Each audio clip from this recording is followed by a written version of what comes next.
Okay, Mr. Brad, when I worked in hospitals and nursing homes, Yeah. I got to observe a lot of nurses working with patients in bed. And quite a few of them had really bad posture, Oh, yes. which really put a lot of stress on their back. I mean, terrible stress. So we're going to show you the better way, right? Right now? Yeah, yeah, soon. Okay. Bob and Brad, the two most famous physical therapists on the internet. The first thing, Brad, is you got to stop bending from the back. You want to bend. All movement should really go from the hips. It's like your back is in a cast, this part. So show the right way, Brad. He's bending forward. He's keeping the back straight the entire time. All movement is coming from the Right hips. there. Hip hinging. All right, now we'll show the incorrect way, the way I saw quite frequently. The back would do all the movement.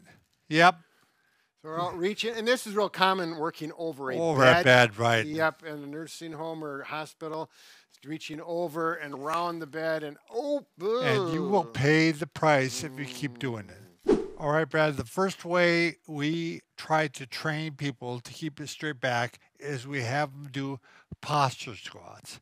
So you need a broomstick or a booyah stick or a dowel or something. something that's about 5 feet long and straight, and you can get your hands around. The upper hand, the palm is going to be facing out. The lower hand, the palm is going to be facing, did I say out? Yeah, Forward. yeah. And the lower hand is going to be facing out. So sometimes I'll tell people thumb down on top, thumb up in the back, and that works too. So whatever works. So you end up like this. You want to show me, Brad, 3 points of contact? Yep. So we have contact. Let's rotate a little bit, Bob.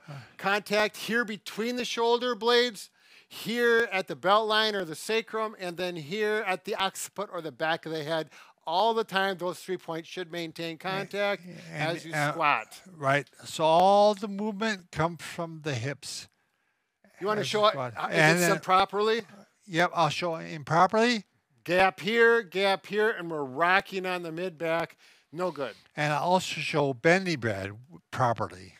Oh, right. Yeah. So now he's hip hinging while he's maintaining those points. So you get the practice. So I'm bending over a bed. And, you know, I don't know if we want to talk about it, but if I go over a bed, I always told people put one knee up on the bed. That's later in the show. I jumped the gun. Sorry about that. All right. All right, Brad. When I'm teaching somebody how to bend correctly, I ask them, how far apart should your feet be? What do they always say? Shoulder width. Yeah. But so no, that's right wrong. there. We want you to be way wide apart. It's going to be a lot easier. It's going to be a lot easier to keep your balance. Yep. And also to go lower and straighten your back. Yep. It's a wonderful, wonderful start. You know, So it's just really a foundation. wide. And actually, you're a little closer down anyways. Right. It makes it easier to maintain a good posture squat when you have a wide base. Good point, You Brad. have to do it. I've had people come in and say, "Show me a squat," and they'll go like this, and then I stop them immediately. And give your 'em the back feel. rounds right away. Yeah, it's all no good. But then we show them the proper way. Right. All right, Brad, when you're next to a bed, you can't bend your knees though. So you got to keep your back straight while you still go over to bed. You can put one hand down if you're working one-handed. Right. Support the back. I realize that that's the best hygienic practice, but it's going to support your back. Right. Make sure you got clean hands. And you can also do the one that you talked about. Yep. Bring the knee up and then keep the back straight, and you really have a lot more leverage. I think the other scenario is really common is going into a trunk of a vehicle. Right. Is really where Very good point. that happens. And so you really want to hip hinge, get your feet out wide, maybe a different stance, and work on that. All right, another way you can take stress off your back, Brad, is actually when you bend over, keep your back straight, and you can put your hands on your knees, or you can put your elbows on your knees. I think If this you're is gonna really be good down when here for a while. Yep. Yeah. If you're lifting something up and you only need one hand, you can use this hand to support and lift with the other hand. Or if you're close to something, you can grab on here and pull it up like that. Yep, a little using the other hand for support. It's the heavy loads is where the complication comes. Right. A little more difficulties. All right, Brad, I just want to mention Foundation Training by Dr. Eric Goodman. Sure. Well, he's going to be on our podcast coming up, and this is a great one for strengthening the entire posterior chain.